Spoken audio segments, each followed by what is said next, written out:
සුබ දවසක් කියලා පිළිගන්න ඕගොල්ලෝ මගේ YouTube channel එකට.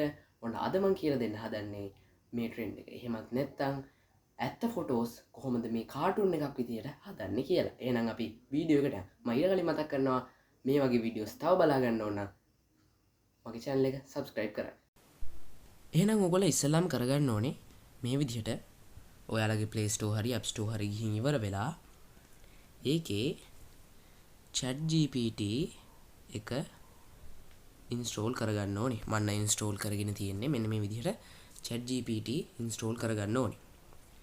ඊට පස්සේ ඔයාලා ChatGPT එකට ගිහින් ඉවර වෙලා ඒකේ මෙන්න මෙතන මේ රූප වර්ගයක් තියෙන එකේ ෆොටෝස් කියන එකට ගිහිල්ලා මම මේ ටයිප් කරගන්න එකම ටයිප් කරගන්න. ඊට පස්සේ ඔයාට ඕන ෆොටෝ එක මෙන්න මේ හරියෙන් අප්ලෝඩ් කරගන්න පුළුවන්.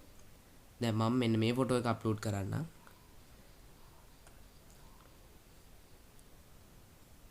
හරි. එතකොට ඔයාලා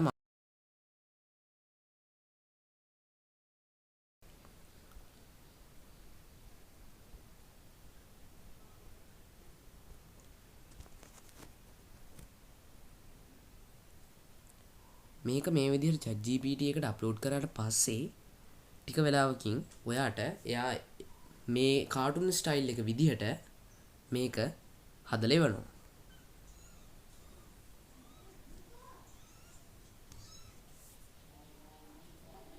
ඔව් ඕගලන්ට දැන් පේනවා මෙන්න මේ විදිහට මම අප්ලෝඩ් කරපු ෆොටෝ එක මේ කාටුන් ස්ටයිල් එක විදිහට දැන් ඇවිල්ලා තියෙනවා. ඕගලන්ට එතකොට පුළුවන් මේක ඕගලන්ගේ ඩිවයිස් එකට සේව් කරගන්න නැත්නම් ෂෙයා කරන්න. ඒ වගේ මොනවා හරි ඕගලන්ට අවශ්‍ය දේවල් කරගන්න පුළුවන්. ඒ වගේම තමයි මේක මේ කාටුන් ස්ටයිල් එකට විතර නෙමෙයි වෙන වෙන ස්ටයිල් වලටත් අපිට හදන්න පුළුවන්. ඔව් මේ තියෙන්නේ ඔය කාටුන් ස්ටයිල් එකට හැදුව ෆොටෝ එකක්. එතකොට මේ තියෙන්නේ ඩිස්නි කාටුන් ස්ටයිල් එකට හදුව ෆොටෝ එක. පික්සර් කාටුන් ස්ටයිල් එකට හැදුව ෆොටෝ එකක් තමයි මේ තියෙන්නේ. ඉතින් ඕගලන්ට කැමති විදිහේ කාටුන් ස්ටයිල් වලට ChatGPT වලින් ෆොටෝස් හදාගන්න පුළුවන්. ඒ වගේම ඕගොල්ලන්ට මම වීඩියෝ එකේ අන්තිමටම මේ විදිහට හදපු ෆොටෝ එකයි ඇත්ත ෆොටෝ එකයි වෙන වෙනම මම පෙන්නන්නම්. ඉතින් ආයෙත් මම මතක් කරනවා මගේ channel එක subscribe කරන්න මේ වගේ වීඩියෝ තවත් ඕගොල්ලන්ට බලා ගන්න.